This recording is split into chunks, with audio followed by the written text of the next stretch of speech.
FMC ने commodity exchange के लिए नए नियम जारी किए। विदेशी निवेशक और कॉर्पोरेट नहीं खरीद सकेंगे 5% से ज्यादा हिस्सा।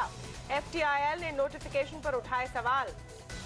सुब्रत राय को सुप्रीम कोर्ट से कोई राहत नहीं। कोर्ट ने जमानत ठुकराई। तिहाड़ जेल में गर्मी में ही कटेंगे सुब्रत राय के दिन। भ्रष्ट अधिकारियों पर नकेल कसने के लिए अब सीबीआई को नहीं लेनी होगी सरकार से मंजूरी। सुप्रीम कोर्ट का अहम फैसला। एचडीएफसी ने पेश किए मिले जुले नतीजे। मुनाफा उम्मीद पर उतरा खरा, लेकिन ब्याज से होने वाली कमाई घटने से निराशा। लगातार दूसरे दिन बाजार में देखी तेजी, लेकिन चुनाव नतीजों से पहले निवेशक हुए सतर्क। बाजार में देखा कम वॉल्यूम। अकाउंट में मिनिमम बैलेंस न होने पर भी अब नहीं लगेगा जुर्माना। आरबीआई ने बैंकों को जारी किया फरमान। और दिल्ली में पैदा हो सकता है बिजली का गंभीर संकट। सुप्रीम कोर्ट ने बीएसईएस को 700 करोड़ भुगतान का दिया आदेश। पैसे नहीं मिलने पर एनटीपीसी को बिजली सप्लाई रोकने का हक।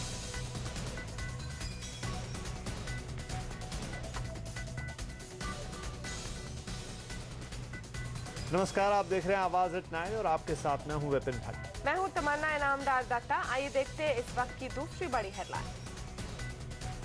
देश में बिजनेस करने को आसान बनाने की कोशिश में जुटा डीआईपीपी। 6 बेस्ट प्रोजेक्ट्स की तारीफ की। गुजरात में पर्यावरण और जमीन अधिग्रहण की नीतियां अच्छी, तो महाराष्ट्र के लेबर मैनेजमेंट और सिंगल विंडो क्लियरेंस सिस्टम की तारीफ। ललित मोदी की क्रिकेट में वापसी से भड़का बीसीसीआई। मोदी के राजस्थान क्रिकेट संघ के अध्यक्ष बनने के बाद आरसीए को किया सस्पेंड। नरेंद्र मोदी ने भी शुरू की जाति की राजनीति। नीच राजनीति के प्रियंका गांधी के बयान पर दी कड़ी प्रतिक्रिया। कहा, मैं भले ही नीची जाति से हूं, लेकिन मेरी राजनीति निचले दर्जे की नहीं है। नई सरकार के सामने है पावर और कोल सेक्टर में नई जान फूंकने की चुनौती। इकोनॉमी की लाइफलाइन को कैसे बचाएगी सरकार, देखिए हमारी खास पेशकश। सरकार का एजेंडा बुलेटिन में आइए। हमारी इस काशी में सब कुछ विरल है, यहाँ सबका जीवन बड़ा ही सरल है। नफरत ने दिल को यहाँ न छुआ है। ए सियासत, हम तेरा ये बोझ ढो सकते नहीं। तेरे कहने पर शराफत को डुबो सकते नहीं। और चुनावी लहर के बीच बनारस का शायराना अंदाज दिखाएंगे कार्यक्रम में आगे।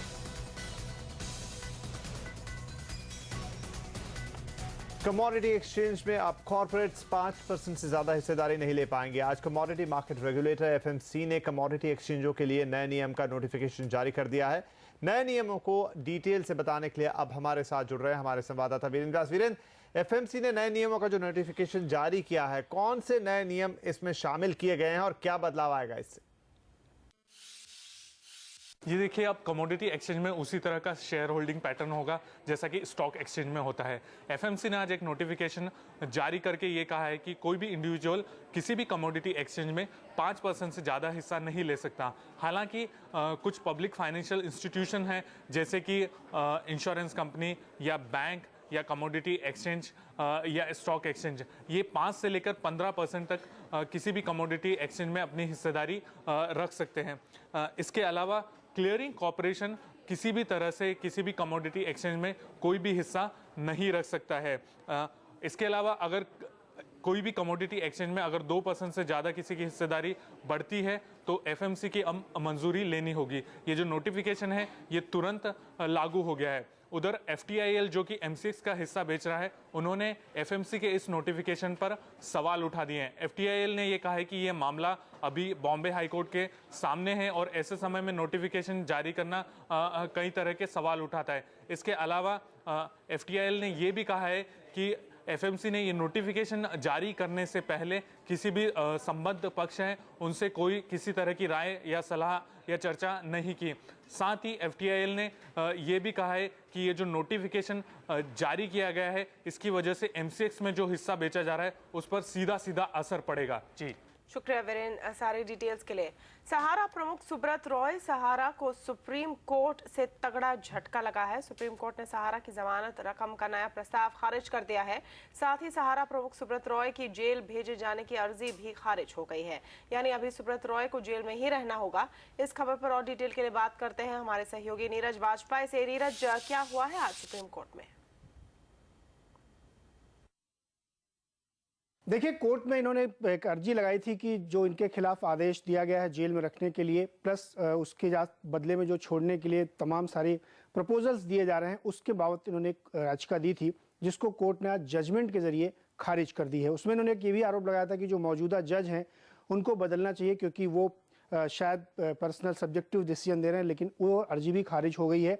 साथ ही जो इन्होंने प्रस्ताव दिया था वो भी इसी के साथ खारिज हो गया है कि 3,000 करोड़ रुपए अप फ्रंट, 2,000 करोड़ रुपए कुछ दिन बाद और 5,000 करोड़ की बैंक गारंटी, ये सारे प्रस्ताव, सारे प्रपोजल एक साथ कोर्ट ने खारिज कर दिए हैं। इवन कोर्ट ने बहुत कड़ी फटकार लगाई। उन्होंने कहा ये हमेशा सिस्टम से अपने आप को ऊपर मानते हैं, सेबी के, सैट के और कोर्ट के फैसलों की हमेशा अनदेखी करी है और ये जताने की कोशिश की है कि कानून उनका कुछ नहीं बिगाड़ सकता। इसीलिए ये कड़ा रुख अपनाना पड़ रहा है कोर्ट को। और कोर्ट ने ये भी कहा कि ये जो माइंड गेम खेलने की कोशिश हो रही है ये बिल्कुल नहीं चलेगी और एक जो इमेज है पूरे देश में कोर्ट की ताकत की, वो स्टैब्लिश करना ज़रूरी है और कोई भी कानून से ऊपर नहीं है, ये बात इस्टेब्लिश करना ज़रूरी है। इसीलिए उनकी तमाम दलीलें, तमाम अर्जियां खारिज कर दी गई हैं और नए प्रपोजल के लिए उनको कहा गया। और जो ओरिजिनल प्रपोजल है कि 10,000 करोड़ रुपए दीजिए और जमानत लीजिए, उस पे कोर्ट का रुख अभी भी कायम। जी नीरज, बहुत शुक्रिया इस जानकारी के लिए। इधर सीबीआई को सरकारी दखल से बचाने के लिए सुप्रीम कोर्ट ने आज एक ऐतिहासिक फैसला लिया है। कोर्ट ने कहा है कि ज्वाइंट सेक्रेटरी या उससे ऊपर के अफसरों के खिलाफ जांच के लिए सीबीआई को केंद्र सरकार से इजाजत लेने की जरूरत नहीं है। इससे पहले भ्रष्टाचार के मामले में ज्वाइंट सेक्रेटरी या उनके ऊपर के अधिकारियों के खिलाफ जांच करने के लिए सीबीआई को सरकार से इजाजत लेनी पड़ती थी, लेकिन आज की सुनवाई के दौरान सुप्रीम कोर्ट ने इस नियम को रद्द कर दिया है। सुप्रीम कोर्ट के आज के दोनों महत्वपूर्ण फैसलों पर बात करने के लिए आप हमारे साथ जुड़ रहे हैं वरिष्ठ वकील माजिद मेमन। मेमन साहब, बहुत स्वागत है आपका आवाज एट 9 में। पहला बात सहारा मामले की करेंगे। सुप्रीम कोर्ट आज फिर से सहारा की सभी दलीलों को खारिज करता हुआ नजर आया और उसने आदेश दिया कि वो कोर्ट के फैसले का सम्मान करें। तो क्या अब सहारा के पास कोई विकल्प नहीं बचता है, उन्हें जेल में ही रहना होगा? देखिए, सहारा श्री की मुश्किलें कुछ घटती नज़र नहीं आ रही हैं और अभी कई हफ्तों से वो सलाखों के पीछे रखे गए हैं और सुप्रीम कोर्ट ने बार बार उन्हें इस बात की तंबीह की है कि उन्होंने छोटे निवेशकों के पैसे लौटा देने चाहिए, जो एक बहुत बड़ी रकम बनती है। लेकिन किसी प्रकार से उन्होंने जब तक कि जो भी ऑफ़र सुप्रीम कोर्ट में लेकर पेश हुए हैं कि इसके एवज़ में मुझे मेरी रिहाई दीजिए, उससे सुप्रीम कोर्ट कोई ज़्यादा प्रभावित नहीं हुई है। और बार बार सुप्रीम कोर्ट ने ये कहा कि इस तरह की शर्तें रखकर अपनी आज़ादी को आप ख़रीदने की कोशिश न करें। तो मुझे लगता है कि अभी सहारा श्री के पास एक ही विकल्प है कि वो पैसों को जोड़ें, अपने वेलविशर्स से, अपने साथियों से, कहीं से कुछ कर्ज लें ताकि एक ढंग की रकम सुप्रीम कोर्ट के समाधान के मुताबिक भर पाएँ ताकि वो अपनी रिहाई पा सकें। मैंने सर, सहारा कहता है कि उनके पास पैसा नहीं है, उन्हें प्रॉपर्टी बेचने में वक्त लगेगा, तो क्या कोर्ट इस दलील को मान सकता है? देखिए, ये अपनी अदालत के अपने फैसले हैं, अदालत की अपनी एप्रिसिएशन होती है। सारी फैक्ट्स एंड सर्कमस्टांसेस, किसी मामले में अदालत के पास जो भी सारे फैक्ट्स आते हैं या सर्कमस्टांसेस आते हैं, उन सब को एक साथ में लेकर अदालत उसको जज करने के बाद एक अपने न्यायिक फैसले पर पहुंचती है। और दुख की बात यह है कि सहारा श्री के बारे में न्यायाधीशों का जिनके सामने उनकी मैटर जाती है, कोई बहुत अच्छा एक छवि नहीं बन पाई है और उन्होंने इससे पहले विश्वासघात किया, इस तरह कहा गया है, कंटेम्प्ट किया, अदालत पे हाजिर नहीं रहे और उसके बाद उन्होंने बार बार ऑफ़र करके और कभी जजेस पर भी विश्वास की कमी दर्शाने की बात की। तो इन तमाम चीज़ों को साथ लेकर मुझे लगता है कि सहारा श्री की पोजीशन जो है वो कुछ बहुत ज़्यादा ठीक नहीं है अदालत के सामने। और ऐसी सूरत में उन्होंने पैसों को जोड़कर या अपने किसी मित्र विभाग, कॉरपोरेट कहीं उनके संबंध होंगे, वहाँ से पैसे टेम्पररी उन्हें उठाने चाहिए और ये अपनी भरपाई करने के बाद, आज़ाद होने के बाद उन्हें लौटा सकते हैं। मगर मैं समझता हूँ कि ये बार बार उनका ऑफ़र करना कि हम इतने पैसे दे रहे हैं, हमें आज़ादी दे दें, हम इतने पैसे दे रहे हैं, इसके एवज़ में हमें रिहाई दे, उसको बार बार सुप्रीम कोर्ट ने ठुकराया है और मामला कुछ बनता नहीं नज़र आ रहा है।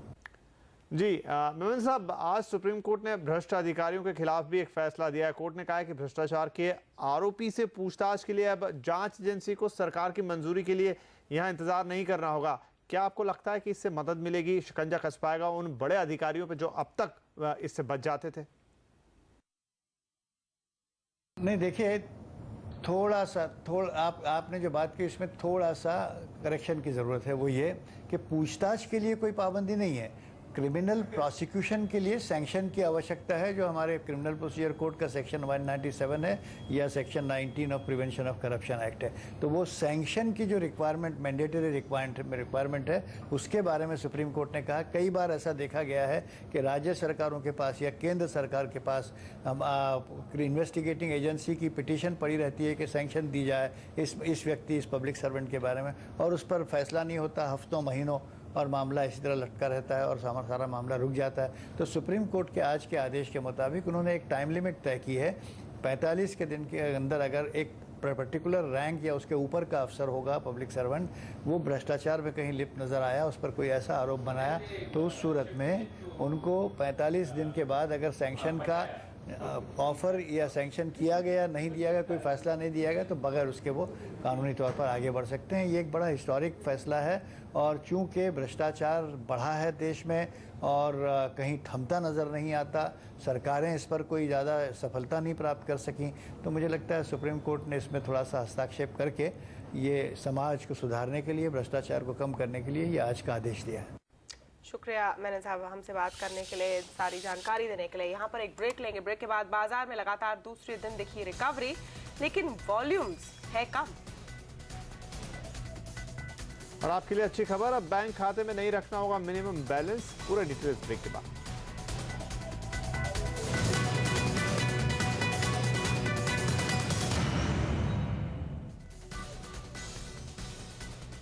चुनावी नतीजों से पहले बाजार में नर्वसनेस बनी हुई है। आज भी बाजार में उतार चढ़ाव के साथ ही कारोबार हुआ। लगभग कल जैसे ही सेंसेक्स निफ्टी सीमित दायरे में घूमकर फ्लैट बंद हुए। स्टॉक एक्शन की बात करें तो ऑयल एंड गैस और कैपिटल गुड्स और बैंकिंग शेयरों ने जहां बाजार को संभालने का काम किया, वहीं आईटी में मुनाफा वसूली के चलते दबाव दिखा। Reliance, ICICI bank, L&T, ITC और टाटा मोटर्स टॉप गेनर्स रहे। वहीं भारतीय Airtel, Tata power, Wipro, HDFC में गिरावट के साथ कारोबार हुआ। एचडीएफसी के नतीजे बाजार के अनुमान के मुताबिक ही रहे हैं। चौथी तिमाही में एचडीएफसी का मुनाफा करीब 11% बढ़कर 1723 करोड़ रुपए पर पहुंचा है। एचडीएफसी की कुल आय में भी करीब 17% की बढ़त दर्ज हुई है। कंपनी ने प्रोविजनिंग के लिए 25 करोड़ से बढ़ाकर 30 करोड़ रुपए कर दिए हैं। एचडीएफसी ने हर शेयर पर 14 रुपए के डिविडेंड का भी ऐलान किया है। नतीजों के बाद एचडीएफसी के एमडी रेणु सूद करनार ने बताया कि मौजूदा कारोबारी साल में भी कंपनी का प्रदर्शन अच्छा रहेगा। हमारी जो लोन बुक ग्रोथ है वो 26% बढ़ी है और वो अच्छी ग्रोथ है। तो हाउसिंग बिजनेस, हालांकि बाकी के जो सेक्टर्स हैं लोग कहते हैं कि उसमें मध्यम आई है, मध्यमता आई है कुछ, पर हाउसिंग सेक्टर अभी भी मिड इनकम हाउसिंग का जो सेगमेंट है वो बहुत स्ट्रांग है और उसमें अगर हाउसिंग प्राइसिंग किसी तरह से राइट प्राइस मिले तो उसमें कोई बिजनेस में कोई डेफिसिट नहीं है। और अब आपको बंद बैंक खाते में मिनिमम बैंक बैलेंस रखने की कोई ज़रूरत नहीं है, क्योंकि अब बैंक इन ऑपरेटिव खाते में इससे कम रकम रखने पर कोई चार्ज नहीं वसूलेंगे। रिजर्व बैंक ने बैंक ग्राहकों के हितों को ध्यान में रखकर ये फैसला लिया है। फिलहाल चाहे सरकारी हो या निजी बैंक, ग्राहकों से सेविंग खाते में मिनिमम बैलेंस नहीं होने पर 100 से 300 रुपए के करीब तक की पेनल्टी वसूलते थे। हम आपको बता दें कि फिलहाल एसबीआई की मात्र ऐसा बैंक है जो सेविंग खाते पर मिनिमम बैलेंस नहीं रखने पर कोई चार्ज नहीं लेता।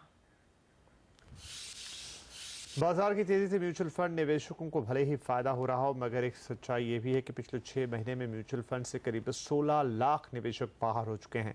क्रिसिल के मुताबिक सितंबर 2013 से मार्च 2014 तक इक्विटी फोलियो से 4% की गिरावट आई है। ये ट्रेंड पिछले 6 माह से लगातार चल रहा है। उधर गोल्ड ETF में भी रिटेल निवेशक बाहर हो रहे हैं। इस दौरान गोल्ड ETF के फोलियो में 7% की गिरावट आई है। हालांकि डेट फंड में लगातार खरीदारी हो रही है। डेट फंड में पिछले 6 महीने में करीब 3 लाख निवेशक बढ़े हैं।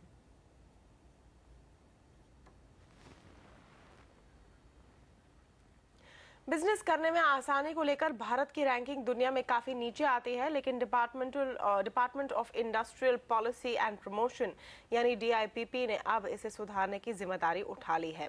DIPP ने आज एक रिपोर्ट जारी की है जिसमें देश के अलग अलग राज्यों में बिजनेस एनवायरनमेंट सुधारने के लिए मौजूदा 6 बेस्ट प्रोजेक्ट्स की तारीफ की गई है। DIPP की इस रिपोर्ट में जिन राज्यों की तारीफ की गई है उनमें गुजरात, महाराष्ट्र, कर्नाटक, राजस्थान और पंजाब शामिल है। इस रिपोर्ट में क्या कहा गया है जानने के लिए बात करते हैं हमारे सहयोगी धीरज अग्रवाल से। धीरज, DIPP ने आज जो रिपोर्ट जारी की है उसमें क्या खास चीजें हैं? देखिए, DIPP की जो रिपोर्ट आई है इसकी टाइमिंग बहुत ही इंपॉर्टेंट है। वाणिज्य मंत्रालय के अधीन आता है DIPP, और इसने जो नई सरकार बनने के बमुश्किल 2 हफ्ते पहले जो रिपोर्ट जारी की है ये बहुत ही इंपॉर्टेंट टाइमिंग को दर्शाता है। क्या कहा गया है इस रिपोर्ट में कि जो भारत में बिजनेस करने का माहौल है, जो पॉलिसी पैरालाइसिस की वजह से काफ़ी खराब हो चुका है, यहाँ पर बिजनेस करना आसान बनाने की ज़रूरत है ताकि ज़्यादा से ज़्यादा ग्रोथ हो, ज़्यादा से ज़्यादा इन्वेस्टमेंट आए। बहुत ही दिलचस्प बात यह है कि इस रिपोर्ट में बीजेपी के शासित राज्यों की भी तारीफ की गई है और खास तौर पर गुजरात पर फोकस किया गया है। यहां पर एक बात आपको ध्यान दिलाने की है कि नरेंद्र मोदी अपने विकास के एजेंडे का हवाला दे रहे हैं चुनावी भाषणों में सबसे ज़्यादा, और इस रिपोर्ट में कहा गया है कि गुजरात में पर्यावरण संबंधी जो मंजूरी देने की नीतियां हैं या जो ज़मीन अधिग्रहण की नीतियां हैं सरकार की, वो काफ़ी बिजनेस फ्रेंडली हैं। इसके अलावा और भी जिन 4 बेस्ट प्रैक्टिसेस की बात की गई है देश के अलग अलग राज्यों में, उसमें महाराष्ट्र में लेबर मैनेजमेंट की तारीफ की गई है और साथ ही जो इंडस्ट्रीज़ के लिए वहाँ सिंगल विंडो क्लियरेंस मिल रहा है उसकी काफ़ी तारीफ की गई है। 2 और चीज़ों की तारीफ इस रिपोर्ट में की गई है। उसमें एक है कर्नाटक में जो इनडायरेक्ट टैक्स नॉर्म्स उन्होंने लागू किए हैं, उसकी काफ़ी तारीफ की गई है। साथ ही राजस्थान और पंजाब में जो सिंगल विंडो क्लियरेंस सिस्टम है उसकी भी तारीफ की गई है। तो ये जो 6 बेस्ट प्रैक्टिसेस हैं अलग अलग राज्यों में, उसे बढ़ावा देने का मकसद है DIPP का। वो ये चाहता है कि पूरे देश के सभी राज्य इन प्रैक्टिसेस को फॉलो करें और देश में इन्वेस्टमेंट को बढ़ावा दें। यहाँ पर एक चीज़ और ध्यान देने की है कि अब जब नई सरकार बनने में मुश्किल से 2 हफ्ते या 3 हफ्ते का समय रह गया है, तो नई सरकार के लिए बिजनेस से रिलेटेड अपनी नीतियों को बनाने में DIPP की ये रिपोर्ट एक ज़मीन तैयार कर सकती है। शुक्रिया धीरज इस डिटेल के लिए। नरेंद्र मोदी और प्रियंका गांधी में फिर शुरू हुई तू मैं। अब मोदी ने खेला जाति का कार्ड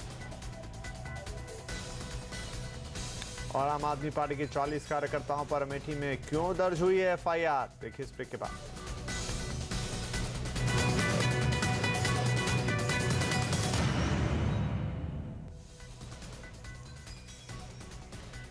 अब राजनीति से जुड़ी कुछ बड़ी खबरों पर डालते हैं एक नजर।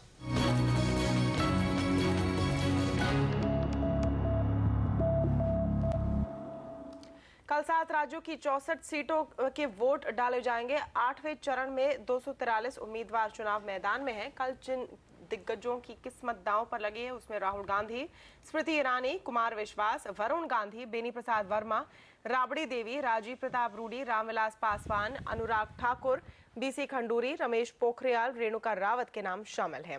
इस चरण में आंध्र प्रदेश की 25, उत्तर प्रदेश की 15, बिहार की 7, हिमाचल प्रदेश की 4, उत्तराखंड की 5, जबकि जम्मू कश्मीर की 2 सीटों पर वोट डाले जाएंगे। 9वें और अंतिम चरण में 12 मई को 41 सीटों के लिए वोटिंग होगी, जबकि 16 मई को मतगणना होगी। और पल्लवी हमारे साथ जुड़ी हुई हैं ये बताने के लिए कि किस तरह का एक चैलेंज रहेगा कल की वोटिंग में। पल्लवी, कल होने वाले 8वें चरण की वोटिंग सभी पार्टियां खासकर बीजेपी कांग्रेस के लिए कितनी अहम है? देखिए, कल जिस चरण में चुनाव होने वाला है वो इसलिए अहम है क्योंकि उसमें 2 राज्य शामिल हैं, खासतौर पर उत्तर प्रदेश और बिहार। और अगर बीजेपी की बात करें और वो अगर अपना आंकड़ा बढ़ाना चाहते हैं केंद्र में सरकार बनाने के लिए, तो उनके लिए बहुत ज़रूरी है कि उत्तर प्रदेश और बिहार में वो उस तरह का आंकड़े लाएं ताकि उनका जो ओवरऑल टैली की बात करते हैं वो बढ़ पाए। और नरेंद्र मोदी की बात अगर करें तो उनके लिए बहुत ही अहम है। उत्तर प्रदेश में उनका बहुत सारा जोर रह चुका है और उनके जो करीबी हैं अमित शाह काफ़ी दिनों से वहाँ पर काम कर रहे हैं। और बिहार की राजनीति की बात करें, यहाँ पे बहुत सारे दिग्गज नेता हैं, उनका भविष्य दांव पर है। सबसे अहम है नीतीश कुमार। क्या बीजेपी के साथ बिछड़ने के बाद क्या जेडीयू अपनी साथ बढ़ा पाएगी वहाँ पे, वो अहम है। दूसरी बात है लालू प्रसाद यादव। लालू प्रसाद यादव एक तरह से सोच रहे हैं कि उनकी वापसी हो सकता है बिहार की राजनीति में, यानी कि जो मुस्लिम यादव वोट बैंक है उसको रुझाने की कोशिश की जा रही है।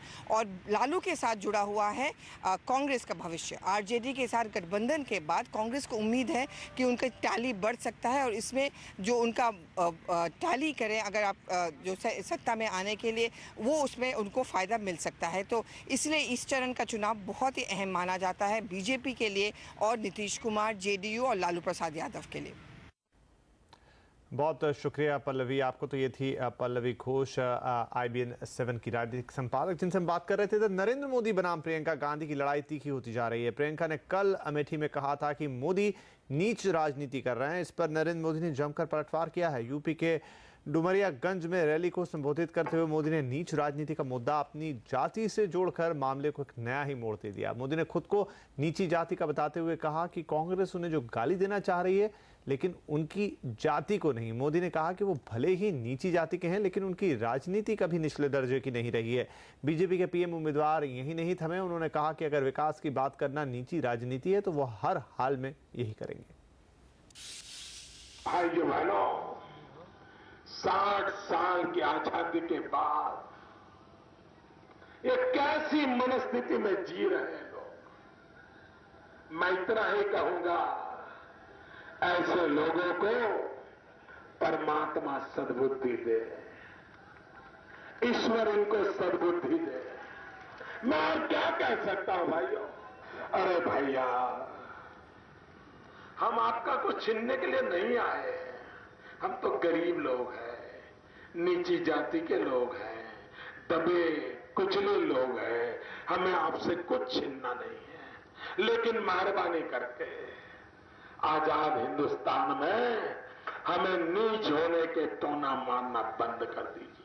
और प्रियंका गांधी के नीच राजनीति के बयान पर मोदी ने पलटवार क्या किया? पूरी पार्टी प्रियंका के बचाव में उतर आई। कांग्रेस का कहना है कि प्रियंका के बयान का गलत मतलब निकाला गया। नेताओं का कहना है कि मोदी जानबूझकर अपनी नीची जाति का होने का फायदा उठाने की कोशिश कर रहे हैं। हुनर है मोदी जी की कि हर बयान को तोड़ मरोड़ के पेश कर देते हैं, गुमराह कर देते हैं लोगों को।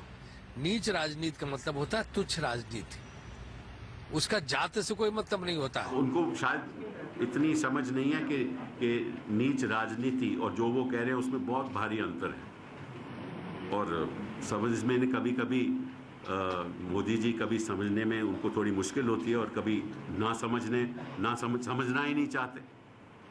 तो अगर वो पूरे तरीके से जो प्रियंका जी ने कहा उसको सही से तरीके से समझते तो शायद वो ऐसा बयान नहीं देते। मोदी को साफ नजर आ रहा है कि कुर्सी तक वो पहुंच नहीं पा रहे हैं, 300 कमल उनके हाथ में आ नहीं पा रहा है, तो हर तरह के हथकंडे अपना रहे हैं। कोई जात से ऊंच या नीच नहीं होता। अमेठी में आम आदमी पार्टी के नेता सोमनाथ भारती और पंकज शुक्ला समेत 40 से ज्यादा कार्यकर्ताओं पर आचार संहिता के उल्लंघन का मामला दर्ज किया गया है। आम आदमी पार्टी के नेताओं के खिलाफ जनप्रतिनिधि कानून की धारा 188 और 126 के तहत केस दर्ज किए गए हैं। इससे पहले कल रात अमेठी पुलिस ने बाहर से आए आम आदमी पार्टी के कार्यकर्ताओं को शहर छोड़ने के लिए कहा था। इस बात को लेकर पुलिस और आम आदमी पार्टी के नेता कुमार विश्वास और सोमनाथ भारती के बीच जमकर बहस भी हुई थी। जिन लोगों के पास अमेठी का मतदाता फॉर्म वो नहीं है।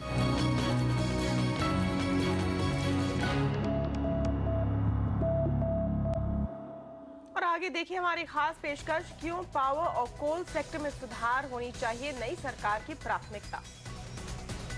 और नई सरकार अगर NDA बनाती है तो बाजार के मूड को सुधारने के लिए क्या करेगी, सुनिए बीजेपी नेता जयंत सिन्हा से बातचीत इस ब्रेक के बाद।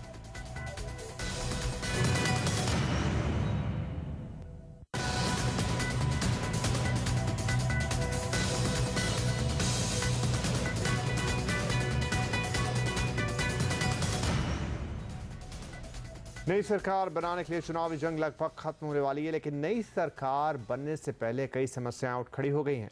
इन चुनौतियों से निपटना सरकार की सबसे बड़ी चुनौती होगी। पेश है हमारी खास सीरीज, क्या करे नई सरकार।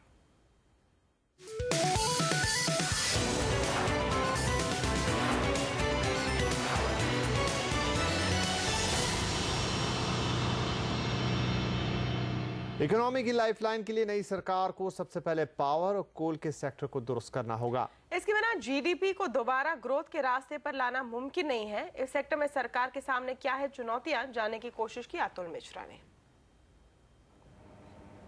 सरकार जिसकी भी बने, बिजली का झटका लगना तय है।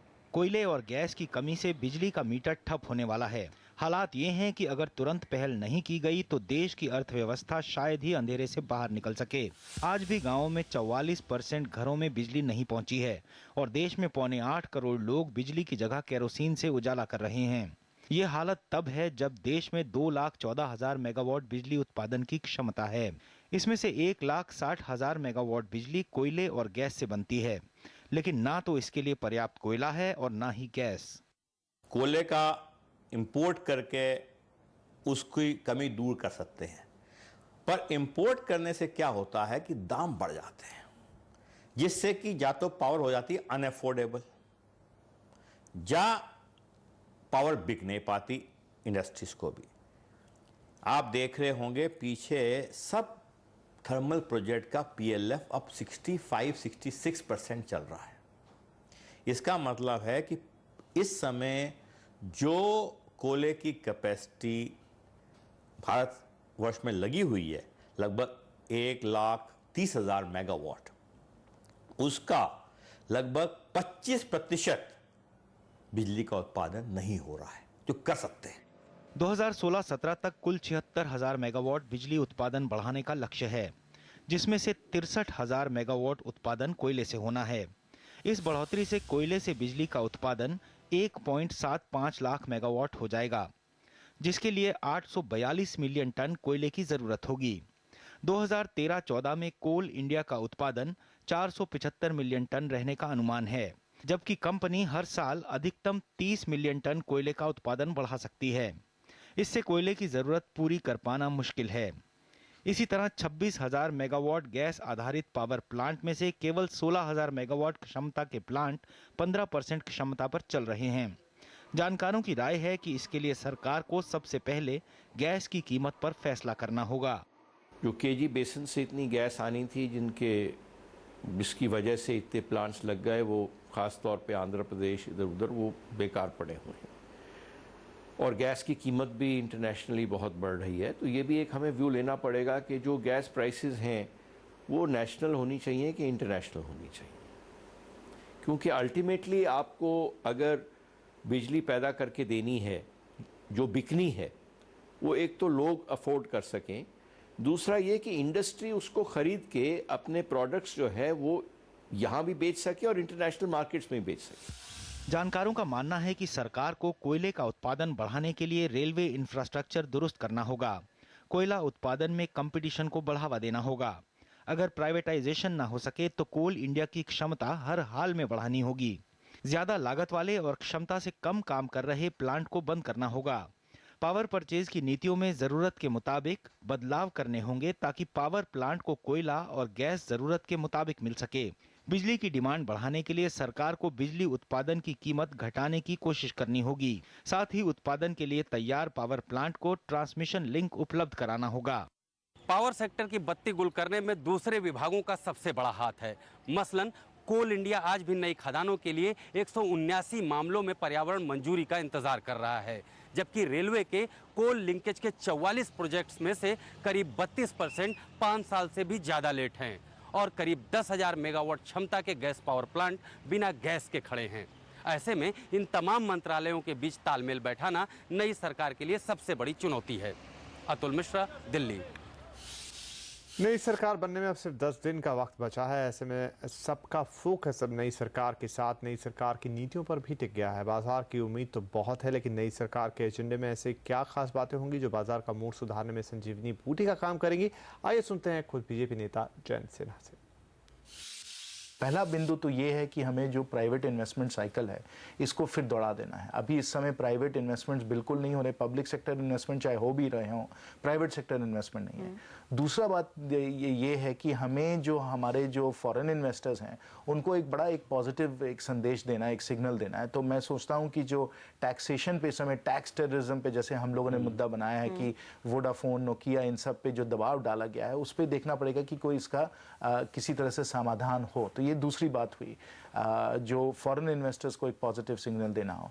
तीसरी बात तो ये है कि जो हमारे जो खासकर जो इकोनॉमिक जो मंत्रालय हैं, जैसे फाइनेंस ले लीजिए या कॉमर्स ले लीजिए, इंडस्ट्री ले लीजिए, प्लानिंग कमीशन ले लीजिए, ये सब जो मंत्रालय हैं, जो मेजर जो पोस्ट हैं जिसपे कि आप इकोनॉमिक इश्यूज़ पे आपको काम करना होगा, कार्रवाई करनी होगी, उसमें जो लोग चुने जाएंगे वो बहुत महत्वपूर्ण होंगे, वो बहुत अहम होंगे, क्योंकि आगे का जो रोड मैप है यही लोग तैयार करेंगे। तो ये भी एक बहुत अहम मुद्दा है कि इसको किस तरीके से संभाला जाए।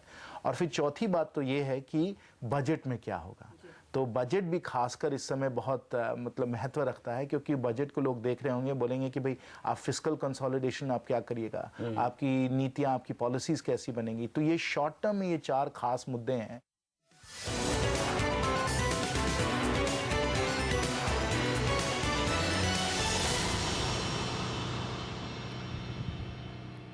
नई सरकार के साथ हो सकते हैं बड़े बदलाव। अगर बीजेपी बनाती है सरकार तो गुजरात के आईएएस ऑफिसर्स की बढ़ सकती है भूमिका। बात एक क्रिकेट में हुई ललित मोदी की वापसी, लेकिन आते ही शुरू हो गया विवाद। देखिए पूरी खबर ब्रेक के बाद।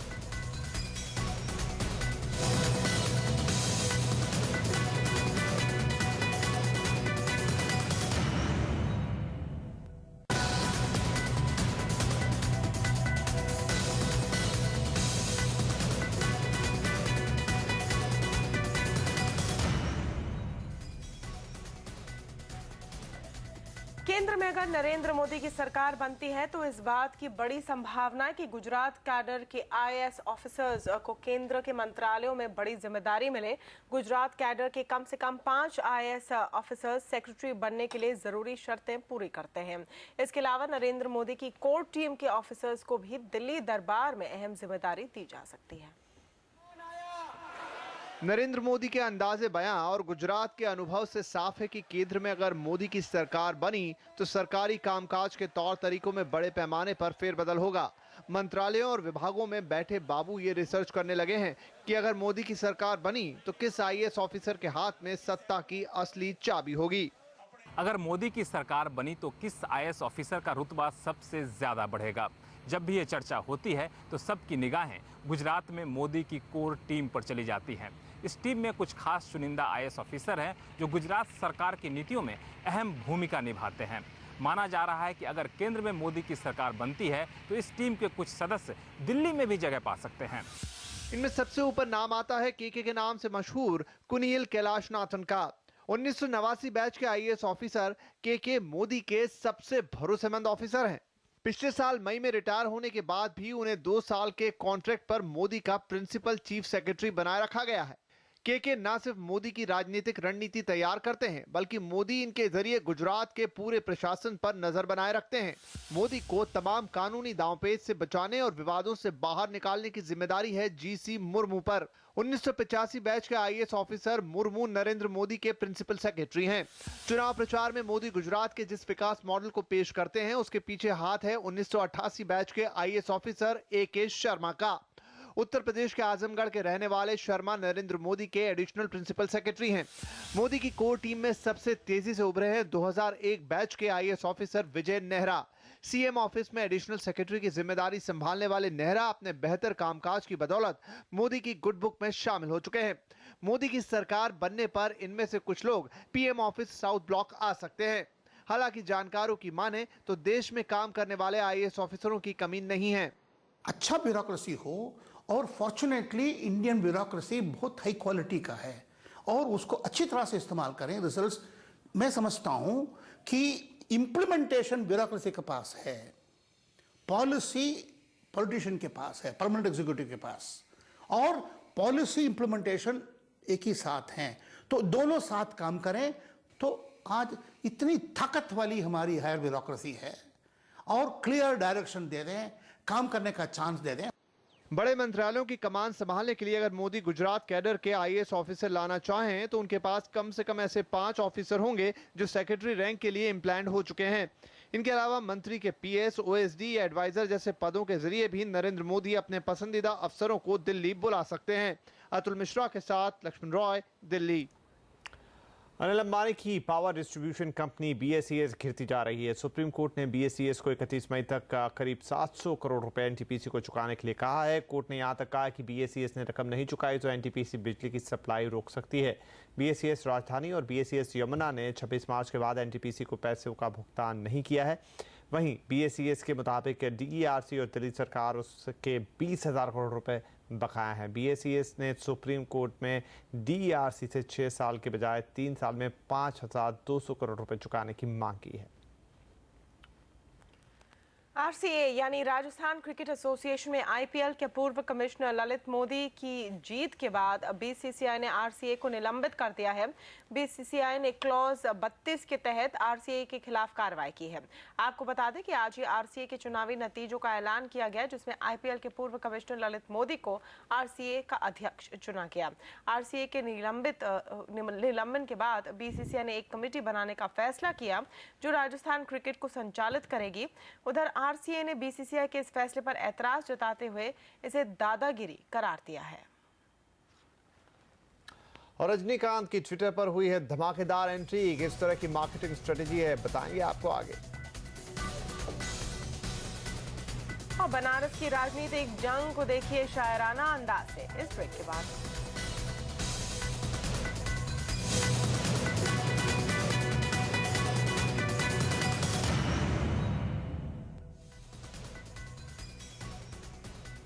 स्त्री की जिंदगी आसान नहीं होती, खास तौर पर एक मां की जिंदगी कई अग्नि परीक्षाओं से गुजरती है। ऐसे में 11 मई यानी मदर्स डे के मौके पर सेव द चिल्ड्रन फाउंडेशन ने एक सर्वे किया है। इस सर्वे में जानने की कोशिश की गई है कि किन देशों में एक मां की जिंदगी सबसे सुरक्षित और सरल है। इस सर्वे में कुल 178 देशों को शामिल किया गया है और आपको ये जानकर हैरानी होगी कि इस लिस्ट में भारत का नाम 137वें स्थान पर आता है। यानी किसी भी मां के लिए भारत में अपनी जिम्मेदारियों को निभाना काफी मुश्किल है। सर्वे में जिस देश को मदर्स के लिए सबसे टॉप रैंकिंग दी गई है वो है फिनलैंड, दूसरे नंबर पर नॉर्वे और तीसरे नंबर पर स्वीडन को रखा गया है। जिन मापदंडों पर इस लिस्ट को तैयार किया गया है उनमें मां का स्वास्थ्य, बच्चे का स्वास्थ्य, देश की आर्थिक और राजनीतिक स्थिति के साथ शैक्षिक स्थिति भी शामिल है। इन क्राइटेरिया को ध्यान में रखते हुए जिस देश को माओ के लिए सबसे ज्यादा चुनौती भरा बताया गया है वो है सोमालिया। दक्षिण भारत के सुपरस्टार रजनीकांत ने ट्विटर पर एंट्री मारते ही धमाल मचा दिया है। सोमवार दोपहर को ट्विटर पर अकाउंट खोलने के कुछ ही देर में उनके फॉलोअर्स की संख्या 1 लाख के ऊपर गई। सुबह होते होते रजनी के फॉलोअर्स करीब 2 लाख तक पहुंच गए और अब उनके 2.5 लाख से ज़्यादा फॉलोअर्स हैं। रजनीकांत को तमाम बड़ी हस्तियां फॉलो कर रही हैं। रजनीकांत जगत से बीजेपी के पीएम उम्मीदवार नरेंद्र मोदी से लेकर शरद पवार रजनीकांत को फॉलो कर रहे हैं। राजनीति के अलावा तमाम फिल्मी हस्तियों ने ट्विटर पर ज्वाइन कर लिया रजनीकांत को। इनमें अभिषेक बच्चन, सोनाक्षी सिन्हा, सोनू निगम शामिल हैं। और रजनीकांत के ट्विटर पर एंट्री करने से ब्रांड रजनी और ट्विटर पर क्या असर होगा, इस पर बात करने के लिए हमारे साथ है एडवर्टाइजिंग वर्ल्ड के दिग्गज आशीष भसीन, जो डेंसू एजेंट्स नेटवर्क के साउथ एशिया चेयरमैन और सीईओ है। आशीष जी बताइए कि आज जब करीब सभी सेलिब्रिटीज ट्विटर पर मौजूद हैं, ऐसे में रजनीकांत ने अब एंट्री ली है और वो भी धमाकेदार एंट्री हुई है, इसे आप कैसे देखते हैं? देखिए, रजनीकांत ट्विटर पे ऑफिशियली अभी आए होंगे, पर अगर आप सोशल मीडिया पे इन्वॉल्व हैं, चाहे फेसबुक पे या ट्विटर पे या कोई और, उस पर आपने रजनीकांत के को लेकर कई जोक्स देखे होंगे। वो सोशल मीडिया को काफ़ी अरसे से डोमिनेट करते हैं। आफ्टर ऑल वो रजनीकांत हैं। तो किसी भी सेलिब्रिटी का आज ट्विटर पे होना लगभग ज़रूरी है, क्योंकि वो एक उनके लिए नई जनरेशन के साथ टच में रहने का, कम्युनिकेट करने का, अपनी राय देने का एक हिस्सा बन गया है। इनफैक्ट इवन फीडबैक लेने का हिस्सा बन गया है, क्योंकि आज आप सोशल मीडिया पे, खाली ट्विटर पे नहीं, कहीं पे भी अगर आप अपनी कोई राय रखते हैं तो आपको बहुत ही जल्दी मिनटों के अंदर बड़ा अच्छा फीडबैक मिल जाता है, पॉजिटिव और नेगेटिव, अपने फैन से, अपने चाहने वालों से, या जो आपको नहीं पसंद करते उनसे भी। तो इसलिए हर एक सेलिब्रिटी को मेरे हिसाब से सोशल मीडिया स्ट्रैटेजी रखना बहुत ज़रूरी है, और जिसमें ट्विटर का बहुत इंपॉर्टेंट रोल है। हो सकता है कि ये उनके इसका टाइमिंग उनकी फिल्म की लॉन्च के साथ कोइंसाइड कर रहा हो, पर उन्हें ट्विटर पे रहना और ट्विटर पे आना बियॉन्ड दिस मूवी भी उनके लिए काफ़ी ज़रूरी है, और हर एक सेलिब्रिटी के लिए ज़रूरी है। और रजनीकांत जैसे जो सुपरस्टार हैं, खाली अपनी भाषा में नहीं और अपने देश में नहीं, पर कई देशों में, उनके लिए तो वहाँ होना और भी उससे भी बहुत ज़्यादा ज़रूरी है। जी आशीष, लेकिन कुछ फैंस ने तो ये भी कहा कि रजनीकांत ने नहीं, ट्विटर ने रजनी को ज्वाइन किया है, तो ट्विटर को इससे फायदा होगा, आपको लगता है?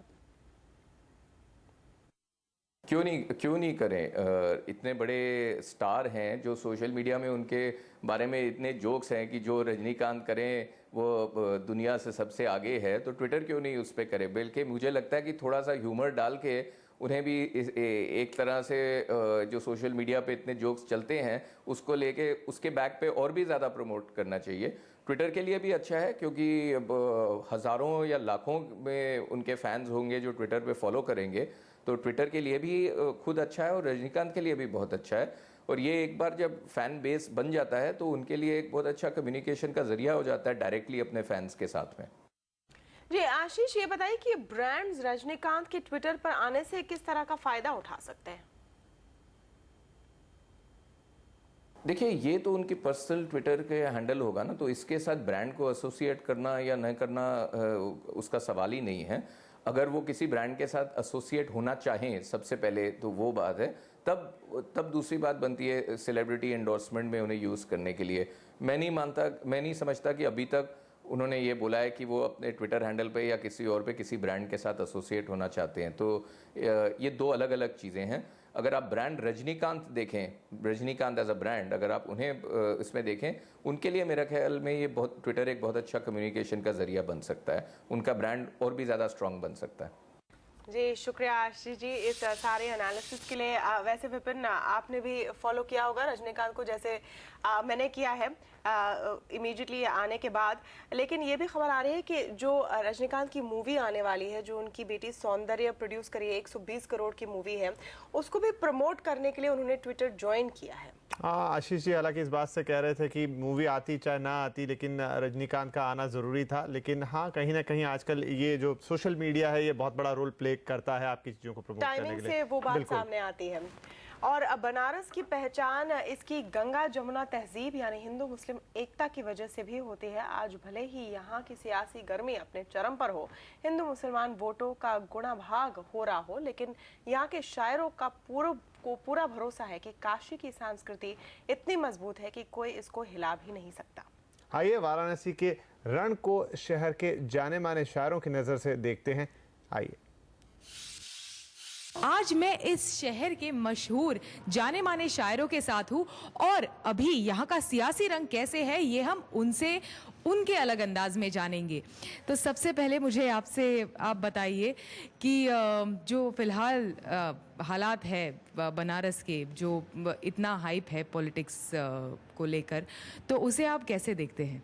देखिए, ऐसा है कि शहर बनारस जहाँ हज़ारों देवी देवताओं और वलियों सूफ़ी संतों का ये शहर है, अपने वतन की शान बनो तो जाने हम, अपने वतन की शान बनो तो जाने हम, फ़ख्रे हिंदुस्तान बनो तो जाने हम। हिंदू मुस्लिम बन जाना, हिंदू मुस्लिम बन जाना तो आसान है, तुम पहले इंसान बनो तो जाने हम, तुम पहले इंसान बनो तो जाने हम। जो खुद पर अभिमान करेंगे अपना ही नुकसान करेंगे, जो खुद पर अभिमान करेंगे अपना ही नुकसान करेंगे। और मैं देखें कि गंगा के बारे में पूछे कि मैल न दिल में रहने पाए, मैल न दिल में रहने पाए, यूं गंगा स्नान करेंगे, मैल न दिल में रहने पाए यूं गंगा स्नान करेंगे। और एक शेर और हाजिर कर रहा हूं कि जात धर्म कुछ भी हो, लेकिन जात धर्म कुछ भी हो, लेकिन दिल को हिंदुस्तान करेंगे। ऐ सियासत हम तेरा ये बोझ ढो सकते नहीं, ऐ सियासत हम तेरा ये बोझ ढो सकते नहीं, तेरे कहने पर शराफत को डुबो सकते नहीं, ऐ सियासत हम तेरा ये बोझ ढो सकते नहीं, तेरे कहने पर शराफत को डुबो सकते नहीं। क्योंकि हम अहले मोहब्बत का यही दस्तूर है, जहर पी सकते हैं लेकिन जहर बो सकते नहीं।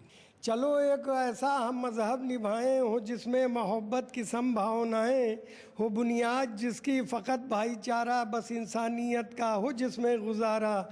न शेखो बरहमन के झगड़े वहाँ हो, न मुल्ला और पंडित के रगड़े वहाँ हो, न मंदिर न मस्जिद की परिकल्पना हो, न जज्बा हो ऐसा जो खून से सना हो, न ईश्वर हो कोई न कोई खुदा हो, क्यों मर्ज ऐसा पाले न जिसकी दवा हो। हमारी इस काशी में सब कुछ विरल है, यहाँ सबका जीवन बड़ा ही सरल है, नफ़रत ने दिल को यहाँ न छुआ है, नफरत ने दिल को यहाँ न छुआ है, यहाँ तो लबों पे दुआ ही दुआ है। गए दिन के कहते थे दंगा हुआ है, अजहर की अम्मी किशन की बुआ है, और विनय की ही बीवी का भाई है असलम, जो मस्ती में नारे लगाता है बम बम। यहाँ महकी महकी फ़ज़ाएँ हैं हरदम, यहाँ गुनगुनाती हवाएं हैं हरदम। यहाँ पर मुहर्रम मनाते हैं हिंदू, आज़ादारी बढ़कर निभाते हैं हिंदू मज़ारों पे चादर चढ़ाते, मुसलमान यहाँ मंदिरों को सजाते, और मंदिर के आंगन मसाजिद खड़ी हैं, मंदिर के आंगन मसाजिद खड़ी हैं, मोहब्बत से इनकी भी आंखें लड़ी हैं। मिलजुल के रहना अदावत यहाँ हो गई बेदखल है, हमारी इस काशी में सब कुछ विरल है, यहाँ सबका जीवन बड़ा ही सरल है। शुक्रिया। और इसी के साथ आवाज़ एट 9 में आपसे लेंगे विदा। कल आपसे फिर करेंगे मुलाकात, तब तक के लिए नमस्कार।